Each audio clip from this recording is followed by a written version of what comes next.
రాష్ట్రంలో రాక్షస పాలన, తుగ్లక్ పాలన, సైకో పాలన నడుస్తుందని స్టేషన్ గన్పూర్ మాజీ ఎమ్మెల్యే తాటికొండ రాజయ్య అన్నారు. హన్మకొండ జిల్లా ధర్మసాగర్ మండల కేంద్రంలో బీఆర్ఎస్ పార్టీ కార్యాలయంలో ఏర్పాటు చేసిన మీడియా సమావేశానికి ముఖ్య అతిథిగా పాల్గొన్నారు. ఆయన అనంతరం రాజయ్య మాట్లాడుతూ ప్రజలకు ఇచ్చిన 6 గ్యారంటీలను వదిలేసి ఎవరికీ ఉపయోగపడని మూసీ నది సుందరీకరణ పేరుతో ప్రజలను తీవ్ర ఇబ్బందులకు గురి చేస్తున్నారంటూ దుయ్యబట్టారు.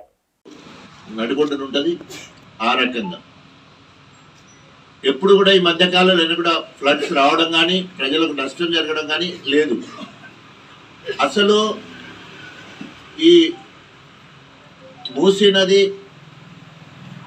సుందరీకరణ ఎవరు కోరిళ్ళు, అది ఎవరి కోసం ఉపయోగపడుతుంది, దానివల్ల ఎన్ని టీఎంసీల నీళ్లను నిల్వ చేస్తావు, లేదా ఎన్ని లక్షల ఎకరాలకు నీళ్ళు ఇద్దామని చెప్పేసి అనేక కష్టాలు ఉంటే నువ్వు ఇచ్చిన హామీలన్నీ అట్లనే ఉన్నాయి. ఇప్పటి వరకు ఏ ఒక్క హామీని నెరవేర్చలేదు. మహిళలకు ఇస్తానన్న 2500 అట్లాగే ఉన్నది. ఆడబిడ్డలకు కాలేజీ పోయే పిల్లలకు స్కూటీ ఇస్తానన్నది అట్లాగే ఉన్నది.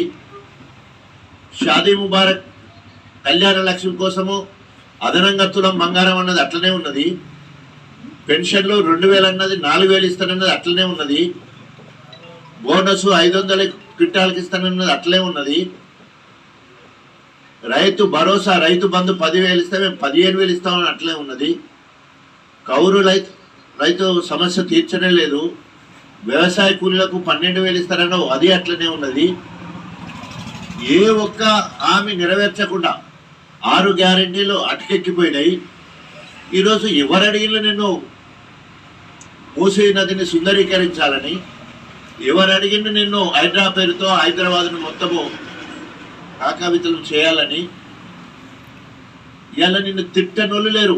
హైదరాబాద్లో సోషల్ మీడియా చూస్తే ఇవాళ రేవంత్ రెడ్డిని తిడుతూ ఉన్నారు.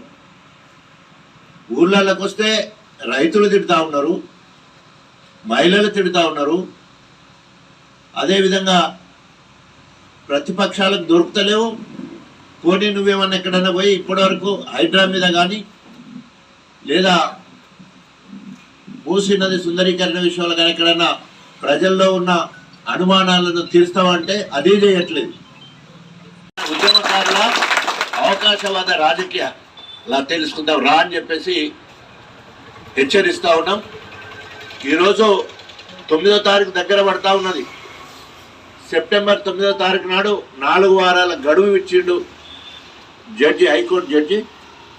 4 వారాలలో సుప్రీంకోర్టు గైడ్లైన్ ప్రకారము పార్టీ ఫిరాయించిన వాళ్ళు ఎవరైనా ఉంటే వాళ్ళు ప్రాథమిక సభ్యత్వానికి, ఎమ్మెల్యే పదవికి రాజీనామా